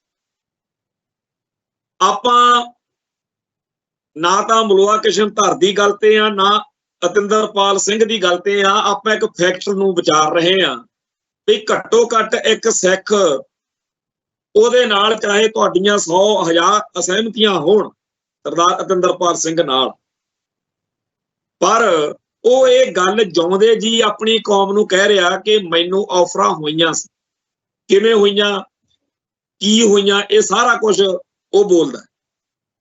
ਮੈਂ ਅੱਜ ਜਿਹੜੇ ਸਾਡੇ ਭਰਾ ਸਰਗਰਮ ਨੇ, ਉਹਨਾਂ ਨੂੰ ਚਾਹੁੰਦਾ ਕਿ ਉਹ ਸਰਦਾਰ ਅਤਿੰਦਰਪਾਲ ਸਿੰਘ ਦੀ ਇੰਨੀ ਗੱਲ ਹੀ ਸਮਝ ਲੈਣ ਕਿ ਜਿਵੇਂ ਉਦੋਂ ਬੰਦਿਆਂ ਦੀ ਖਰੀਦੋ ਫਰੋਖਤ ਕਰਕੇ ਕਿ ਤੁਸੀਂ ਆਹ ਕਹੋ ਤੇ ਆਹ ਨਾ ਕਰੋ, ਅੱਜ ਵੀ ਇਸ ਤਰੀਕੇ ਨਾਲ ਸਾਡੀ ਕੌਮ ਦੇ ਵਿੱਚ ਪਤਾ ਨਹੀਂ ਕਿਹਨੂੰ ਕੀ ਕਹਿ ਕੇ ਖਰੀਦਿਆ ਜਾ ਰਿਹਾ ਹੋ। ਤੇ ਜਦੋਂ ਕੋਈ ਬੰਦਾ ਵਿਕੇ ਨਾ, ਝੁਕੇ ਨਾ, ਲਿਫੇ ਨਾ, ਉਹਨੂੰ ਬਦਨਾਮ ਵੀ ਕੀਤਾ ਜਾਂਦਾ ਹੁੰਦਾ। ਬਦਨਾਮ ਕਰਨ ਦੇ ਉਹਨਾਂ ਕੋਲ ਬੇਅੰਤ ਸਾਧਨ ਨੇ। ਉਹਨਾਂ ਕੋਲ ਕਿਸੇ ਬੰਦੇ ਨੂੰ ਟੈਰੋਰਾਈਜ਼ ਕਰਨ ਦੇ, ਡਰਾਉਣ ਧਮਕਾਉਣ ਦੇ ਵੀ ਬੜੇ ਸਾਧਨ ਨੇ। ਉਹਨਾਂ ਕੋਲ ਕਿਸੇ ਬੰਦੇ ਨੂੰ ਕਿਸੇ ਹੋਰ ਤਰੀਕੇ ਨਾਲ ਆਪਦੀ ਬੋਲੀ ਬਲਵਾਉਣ ਦੇ ਵੀ ਬੜੇ ਸਾਧਨ ਨੇ। ਇਹ ਗੱਲ ਸੱਚੀ ਆ ਕਿ ਹਰੇਕ ਬੰਦਾ ਕਮਜ਼ੋਰ ਨਹੀਂ ਹੁੰਦਾ, ਪਰ ਇੱਕ ਗੱਲ ਹੁੰਦੀ ਆ ਵੀ ਚਾਹੇ ਅਸੀਂ ਜਿੰਨੇ ਮਰਜ਼ੀ ਚੰਗੇ ਡਰਾਈਵਰ ਆ, ਪਰ ਜੇਕਰ ਅਸੀਂ ਹਰ ਵੇਲੇ ਖਿਆਲ ਰੱਖੀਏ ਕਿ ਸਾਤੋਂ ਗੱਡੀ ਸਾਡੀ ਠੀਕ ਚੱਲੇ, ਇਹ ਸਾਡੀ ਜ਼ਿੰਮੇਵਾਰੀ ਆ, ਜਿਹਦੇ ਨਾਲ ਅਸੀਂ ਸੇਫ ਆਪਣੇ ਟਿਕਾਣੇ ਤੇ ਪਹੁੰਚਦੇ ਹਾਂ। ਜਦੋਂ ਕੋਈ ਬੰਦਾ ਆਪਾਂ ਨੂੰ ਇਹ ਕਹਿੰਦਾ ਖਿਆਲ ਨਾਲ ਚਲਾਈ, ਤੇ ਜੇ ਅਸੀਂ ਉਹਨੂੰ ਚੌੜ ਨਾ ਕਹੀਏ ਵੀ ਇੰਨੇ ਸਾਲ ਦੇ ਲਈ ਫਿਰਦੇ ਆ, ਤਾਂ ਅਸੀਂ ਕਦੇ ਖਤਾ ਵੀ ਖਾਵਾਂਗੇ। ਸੋ ਜਿਹੜੇ ਲੋਕ ਇਹ ਕਹਿੰਦੇ ਆਪਾਂ ਨੂੰ ਕਿ ਭਾਈ ਏਜੰਸੀਆਂ ਤੋਂ ਬਚੋ, ਕਿਉਂਕਿ ਸਾਡੀ ਕੌਮ ਦਾ ਉਹ ਹਿੱਸਾ ਜਿਹੜਾ ਪੰਥ ਦੀ ਲੜਾਈ ਨੂੰ ਅੱਗੇ ਤੋਰ ਸਕਦਾ ਹੈ, ਉਹਦੇ ਬਾਰੇ ਆਪਾਂ ਨੂੰ ਕੋਈ ਵਹਿਮ ਨਹੀਂ ਵੀ ਉਹਨਾਂ ਦੀ ਗਿਣਤੀ ਜਿਹੜੀ ਆ ਉਹ ਕਿੰਨੀ ਕੁ। ਇੱਕ ਤਾਂ ਪਹਿਲਾਂ ਹੀ ਗਿਣਤੀ ਘੱਟ ਹੋਵੇ, ਵੀ ਥੋੜਾ ਹੀ ਹੁੰਦਾ, ਵੈਸੇ ਬੀਜ ਰੂਪ ਕੋਈ ਚੀਜ਼ ਥੋੜੀ ਹੁੰਦੀ। ਇੱਕ ਤਾਂ ਗਿਣਤੀ ਪਹਿਲਾਂ ਹੀ ਘੱਟ ਹੋਵੇ, ਉਹਦੇ ਬਾਰੇ ਵੀ ਸਟੇਟ ਜਿਹੜੀ ਆ ਚਾਲਾਂ ਚੱਲ ਕੇ ਮਾਹੌਲ ਉਹਨਾਂ ਦੇ ਖਿਲਾਫ, ਨੈਰੇਟਿਵ ਉਹਨਾਂ ਦੇ ਖਿਲਾਫ ਸਿਰਜ ਦੇਵੇ, ਤੇ ਫੇਰ ਭਾਈ ਬਚੂ ਕੀ। ਅਸੀਂ ਸਿੱਖ ਸੰਘਰਸ਼ ਦੇ ਨਾਲ ਸੰਬੰਧਿਤ ਬਹੁਤ ਸਾਰੇ ਇਹੋ ਜਿਹੇ ਆਗੂ, ਇਹੋ ਜਿਹੀਆਂ ਧਿਰਾਂ, ਧੜੇ, ਜਥੇਬੰਦੀਆਂ 'ਚ ਵਿਚਰਦੇ ਆ, ਤੇ ਇਸ ਗੱਲ ਤੇ ਜਦੋਂ ਚਰਚਾ ਸੁਣਦੇ ਆ, ਉਹਨਾਂ ਦੀ ਚਿੰਤਾ, ਉਹਨਾਂ ਦਾ ਦੁੱਖ, ਉਹਨਾਂ ਦਾ ਸੰਤਾਪ, ਜਿਹੜੇ ਖਾਲਿਸਤਾਨੀ ਖਾੜਕੂ ਸੰਘਰਸ਼ ਨਾਲ ਸੰਬੰਧਿਤ ਭਰਾ ਸਾਡੇ, ਉਹ ਕਹਿੰਦੇ ਆ ਕਿ ਅਸੀਂ ਆਪਣੀ ਪਾਰੀ ਖੇਡ ਚੁੱਕੇ। ਜਿਹੜੇ ਅੱਜ ਨੌਜਵਾਨ ਸਰਗਰਮ ਨੇ, ਇਹਨਾਂ ਨੂੰ ਪਤਾ ਹੋਣਾ ਚਾਹੀਦਾ ਵੀ ਏਜੰਸੀਆਂ ਕੋਈ ਦਫ਼ਤਰ ਖੋਲ ਕੇ ਨਹੀਂ ਬੈਠੀਆਂ ਹੁੰਦੀਆਂ ਵੀ ਕਿਹਨੂੰ ਕਿਵੇਂ ਕਰਨਾ। ਏਜੰਸੀਆਂ ਦੇ ਸਾਡੇ ਨਾਲੋਂ ਵਧੀਆ ਖਾਲਿਸਤਾਨੀ ਬਣ ਕੇ ਵਿਚਰਨ ਦੇ ਉਹਨਾਂ ਕੋਲੇ ਢੰਗ ਤਰੀਕੇ ਆ। ਸਾਡੀਆਂ ਸਫਾਂ 'ਚ ਉਹ ਸਾਡੇ ਹੀ ਵਿੱਚ ਵਿਚਰਦੇ ਬੰਦੇ ਹੁੰਦੇ ਆ, ਤੇ ਉਹ ਸਾਤੋਂ ਉਹ ਕੁਝ ਕਰਵਾ ਦਿੰਦੇ ਆ ਜਿਸ ਤੋਂ ਬਾਅਦ 'ਚ ਸਾਰੀ ਜ਼ਿੰਦਗੀ ਬੰਦਾ ਸਪਸ਼ਟ ਹੀ ਕਰ ਦਿੰਦਾ ਹੀ ਮਰ ਗਈ। ਮੈਂ ਇਹ ਗੱਲ ਇਸ ਕਰਕੇ ਅੱਜ ਛੇੜੀ ਆ ਕਿ ਸਾਡੀ ਕੌਮ ਦਾ ਸੁਭਾਅ ਥੋੜਾ ਜਿਹਾ ਸ਼ੇਰ ਬਿਰਤੀ ਆ, ਭੇਡ ਬਿਰਤੀ ਨਹੀਂ ਹੈਗਾ, ਨਾਈ ਲੱਗਪੁਣਾ ਨਹੀਂ ਹੈਗਾ। ਇਹ ਗੱਲ ਹੋ ਹੀ ਨਹੀਂ ਸਕਦੀ ਵੀ ਕੋਈ ਸੋਚੇ ਕਿ ਜੀ ਸਾਰੀ ਕੌਮ ਆਹ ਬੰਦੇ ਦੇ ਗੁਣ ਗਾਉਂਦੀ ਫਿਰੇ, ਇਹਦੇ ਮਗਰ ਤੁਰੀ ਫਿਰੇ।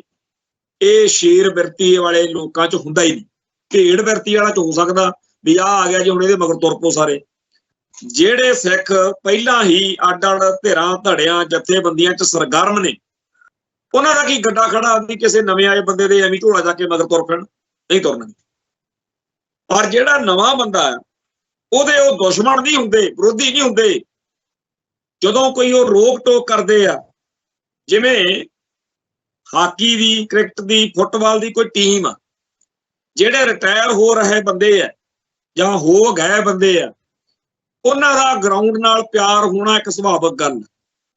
ਜੇਕਰ ਉਹ ਨਵੇਂ ਖੇਡਣ ਆਉਣ ਵਾਲੇ ਬੱਚਿਆਂ ਨੂੰ, ਖਿਡਾਰੀਆਂ ਨੂੰ ਟੋਕਦੇ ਆ, ਰੋਕਦੇ ਆ, ਸਮਝਾਉਂਦੇ ਆ ਵੀ ਆਹ ਨਾ ਕਰ ਲਿਓ ਤੇ ਉਹ ਨਾ ਕਰ ਲਿਓ, ਤੇ ਜੇ ਨਵੇਂ ਪਲੇਅਰ ਇਹ ਸਮਝਣ ਕਿ ਇਹ ਤਾਂ ਸਾਡੇ ਦੁਸ਼ਮਣ ਨੇ, ਇਹ ਤਾਂ ਸਾਨੂੰ ਚੰਗਾ ਨਹੀਂ ਸਮਝਦੇ, ਇਹ ਸਾਡੇ ਨਾਲ ਸ਼ਰੀਕਾਬਾਜੀ ਕਰਦੇ, ਤੇ ਇਹ ਗੱਲ ਗਲਤ ਹੋਈ। ਅਸਲ ਵਿੱਚ ਉਹ ਇਹ ਕਹਿ ਰਹੇ ਹੁੰਦੇ ਨੇ ਕਿ ਸਾਡਾ ਤਜਰਬਾ, ਅਸੀਂ ਆਹ ਗਲਤੀਆਂ ਕੀਤੀਆਂ ਸੀ, ਤੁਸੀਂ ਇਹ ਗਲਤੀਆਂ ਨਾ ਦੁਹਰਾਇਓ। ਅਸੀਂ ਆਹ ਗੱਲਾਂ ਸਹੀ ਕੀਤੀਆਂ ਸੀ, ਇਹਦਾ ਆਪਣੀ ਕੌਮ ਨੂੰ ਫਾਇਦਾ ਹੋਇਆ ਸੀ, ਤੁਸੀਂ ਇਹ ਗੱਲਾਂ ਜੇ ਕਰ ਸਕਦੇ ਹੋ ਜ਼ਰੂਰ ਕਰੋ। ਇੰਨੀ ਗੱਲ ਦਾ ਕੀ ਮਾੜਾ ਜੇਕਰ ਕੋਈ ਸਾਨੂੰ ਸਮਝਾਵੇ, ਜੇ ਕੋਈ ਸਾਨੂੰ ਟੋਕੇ, ਜੇ ਸਾਨੂੰ ਕੋਈ ਕਵੇ ਕਿ ਆਹ ਗੱਲਾਂ ਕਰ ਲਿਓ ਤੇ ਆਹ ਨਾ ਕਰੋ। ਪਰ ਇੰਨੀ ਗੱਲ ਦੇ ਬਦਲੇ ਜੇ ਆਲੇ ਦੁਆਲੇ ਚੋਂ ਬੰਦੇ ਹੱਲਾ ਗੁੱਲਾ ਕਰਕੇ ਹਰ ਉਸ ਬੰਦੇ ਦੇ ਦੁਆਲੇ ਹੋ ਜਾਣ, ਉਹਦੀ ਧੀ ਭੈਣ ਇੱਕ ਕਰਨਗੇ ਤੂੰ ਬੋਲਿਆ ਹੀ ਕਿਉਂ ਫਲਾਣੇ ਦੇ ਬਾਰੇ, ਇਹ ਕਿਵੇਂ ਹੋ ਸਕਦਾ? ਖੈਰ, ਇਸ ਤਰ੍ਹਾਂ ਦੇ ਮਾਹੌਲ ਦਾ ਲਾਹਾ ਫਿਰ ਕਿਹਨੂੰ ਮਿਲਦਾ? ਏਜੰਸੀਆਂ ਨੂੰ। ਜਦੋਂ ਸਪੇਸ ਮਿਲ ਜਾਂਦੀ ਹੈ, ਉਹ ਫਿਰ ਜਿਵੇਂ ਕਹਿੰਦੇ ਆ ਨਿੱਕੀ ਜੀ ਇੱਕ ਤਰੇੜ ਚਾਹੀਦੀ ਆ, ਉਹ ਵੱਡੀ ਸਾਰੀ ਜਿਹੜੀ ਇੱਕ ਦਰਖਤ ਦੀ ਗੀਲੀ ਹੁੰਦੀ ਹੈ ਉਹਦੇ ਤੇ ਛੈਣੀ ਰੱਖ ਕੇ ਜਦੋਂ ਮਾਰਦੇ ਆ ਕਹਾੜੇ ਨਾਲ ਸੱਟਾਂ, ਤੇ ਉਹ ਫਿਰ ਐਡੇ ਵੱਡੇ ਵਿਚਾਲੇ ਉਹਦੇ ਦੋ ਫਾੜ ਹੋ ਜਾਂਦੀ ਹੈ ਲੱਕੜ ਨਿੱਕੀ ਜੀ ਇੱਕ ਝਰੀਟ ਤੋਂ। ਸੋ ਇਸ ਤਰੀਕੇ ਨਾਲ ਕੌਮ ਵਿੱਚ ਵੰਡੀਆਂ, ਨਫ਼ਰਤ, ਦਫੇੜ ਇਹ ਵਧਾਉਣ ਵਾਲਾ ਇੱਕ ਪੂਰਾ ਨੈਰੇਟਿਵ ਚੱਲ ਰਿਹਾ। ਪਤਾ ਨਹੀਂ ਕਿੱਥੋਂ ਇਸ ਤਰੀਕੇ ਦੇ ਲੋਕ ਆ ਗਏ, ਪਤਾ ਨਹੀਂ ਇਹ ਕਹਿੰਦੇ ਜੀ ਅਸੀਂ ਕੌਮ ਦੇ ਬੜੇ ਹਮਦਰਦੀ ਆ, ਪਰ ਕੰਮ ਉਹ ਫੜਿਆ ਹੋਇਆ ਵੀ ਸਿੱਖਾਂ ਨੂੰ, ਹਰੇਕ ਨੂੰ ਦੂਜੇ ਦਾ ਦੁਸ਼ਮਣ ਬਣਾਉਣਾ।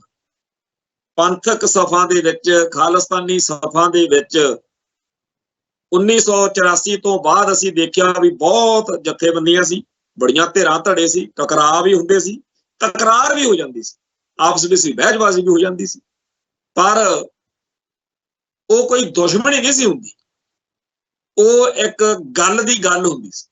ਉਹ ਅੱਜ ਵੀ ਰਹਿਣੀ ਹੈ, ਸਦਾ ਰਹਿਣੀ ਹੈ। ਉਹ ਹੋ ਹੀ ਨਹੀਂ ਸਕਦਾ ਹੈਗਾ ਵੀ ਕੋਈ ਬੰਦਾ ਦੂਜੇ ਬੰਦੇ ਦੀ ਹਰ ਗੱਲ ਮੰਨੀ ਜਾਵੇ, ਹਰ ਗੱਲ ਹੋ ਹੀ ਨਹੀਂ ਸਕਦਾ ਵੀ 100% ਦੂਜੇ ਦੀ ਗੱਲ ਮੰਨੀ ਜਾਵੇ। ਤੇ ਜਿੱਥੇ ਵੀ ਕੋਈ ਵਖਰੇਵਾਂ ਜਾਂ ਵਿਰੋਧ ਆ ਜਾਂ ਵੱਖਰੀ ਗੱਲ ਆ, ਉੱਥੇ ਹੀ ਪਿੱਟ ਪਟੂਆ ਕਰਨ ਬਹਿ ਜਾਣਾ, ਉੱਥੇ ਹੀ ਮਾਹੌਲ 'ਚ ਲਾਂਬੂ ਲਾ ਦੇਣੇ, ਨਫ਼ਰਤ ਫੈਲਾਉਣੀ। ਇਹ ਗੱਲ ਕਿੱਧਰ ਨੂੰ ਜਾਂਦੀ?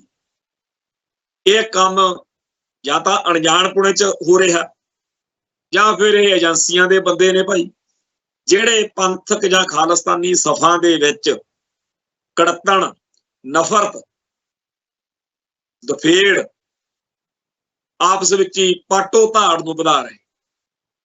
ਸੋ ਸਾਡਾ ਇਹ ਗੱਲ ਕਰਨ ਦਾ ਭਾਵ ਇਹ ਹੈ ਕਿ ਕੌਮ ਦਾ ਸੰਘਰਸ਼ ਬੜਾ ਵੱਡਾ ਆ, ਬੜਾ ਲੰਮਾ ਆ। ਪਤਾ ਨਹੀਂ ਗੁਰੂ ਪਾਤਸ਼ਾਹ ਦੀ ਕੀ ਮਰਜ਼ੀ ਆ, ਕਿਹੜੇ ਵੇਲਿਆਂ 'ਚ ਜਾ ਕੇ ਕਦੋਂ ਸਾਨੂੰ ਸਾਡੀ ਮੰਜ਼ਿਲ ਮਿਲਣੀ। ਪਰ ਬੀਤੇ ਦੌਰ ਦੇ ਵਿੱਚ ਕੁਝ ਇਹੋ ਜਿਹੇ ਫੈਸਲੇ ਹੋਏ ਜਿਨ੍ਹਾਂ ਕਰਕੇ ਪਹਿਲਾਂ ਹੀ ਧੜੇ ਜਾਂ ਧਿਰਾਂ ਜਿਹੜੀਆਂ ਨੇ ਉਹ ਇੱਕ ਦੂਜੇ ਦੇ ਨਾਲ ਕੁਝ ਮਸਲਿਆਂ ਦੇ ਉੱਤੇ ਸਖਤ ਵਿਰੋਧਤਾਵਾਂ 'ਚ ਗਏ ਹੋਏ ਆ, ਤੇ ਹੁਣ ਨਵੇਂ ਕੰਡੇ ਨਾ ਕੋਈ ਬੀਜਦੇ ਨੇ, ਨਵੇਂ ਪੁਆੜੇ ਕੋਈ ਇਹੋ ਜਿਹੇ ਖੜੇ ਨਾ ਹੋ ਜਾਣ। ਪਰ ਇਸ ਤਰ੍ਹਾਂ ਦੀਆਂ ਗੱਲਾਂ ਕਰਾਉਣ ਵਾਲੇ ਬੰਦੇ ਕੋਈ ਕਸਰ ਨਹੀਂ ਛੱਡ ਰਹੇ। ਸੱਚੇ ਪਾਤਸ਼ਾਹ ਉਹਨਾਂ ਨੂੰ ਸਮੱਤ ਬਖਸ਼ੇ ਜਿਹੜੇ ਬੇਵਕੂਫੀ ਤੇ ਬੇਅਕਲੀ ਨੂੰ ਕੌਮ ਦੀ ਸੇਵਾ ਸਮਝੀ ਬੈਠੇ। ਚਾਹੀਦਾ ਤਾਂ ਇਹ ਹੈ ਕਿ ਜੇ ਸਾਨੂੰ ਕੌਮ ਦੀ ਸੇਵਾ ਦਾ ਚਾਅ ਆ ਤਾਂ ਪਹਿਲਾਂ ਅਸੀਂ ਇਹ ਦੇਖੀਏ ਕਿ ਸਾਡੇ ਕਿਹੜੀ ਗੱਲ ਦਾ ਕੌਮ ਨੂੰ ਫਾਇਦਾ ਹੁੰਦਾ ਤੇ ਕਿਹੜੀ ਗੱਲ ਦਾ ਨੁਕਸਾਨ ਹੁੰਦਾ। ਜਿਹੜੀ ਗੱਲ ਦਾ ਫਾਇਦਾ ਹੁੰਦਾ ਉਹ ਜ਼ਰੂਰ ਕਰੀਏ, ਤੇ ਜਿਹੜੀ ਗੱਲ ਦਾ ਨੁਕਸਾਨ ਹੁੰਦਾ ਉਹ ਨਾ ਕਰੀਏ। ਪਰ ਇੱਥੇ ਕਹਾਣੀ ਇਸ ਪਾਸੇ ਨੂੰ ਜਾ ਨਹੀਂ ਰਹੀ।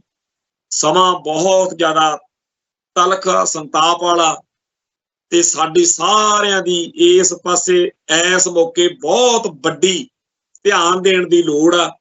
ਸ਼ਰਮ ਦੀ ਗੱਲ ਵੀ ਆ, ਅਫਸੋਸ ਦੀ ਗੱਲ ਆ, ਦੁੱਖ ਦੀ ਗੱਲ ਆ ਕਿ ਜੇ ਕੋਈ ਅੱਜ ਸਾਡੀ ਇਹ ਗੱਲ ਜੇ ਅਸੀਂ ਕਰਦੇ ਆ ਤਾਂ ਇਹਨੂੰ ਮੰਨਣ ਦੀ ਥਾਂ, ਇਹਦਾ ਸਾਥ ਦੇਣ ਦੀ ਥਾਂ ਚੁੱਪ ਵੱਟੀ ਜਾਂਦੀ।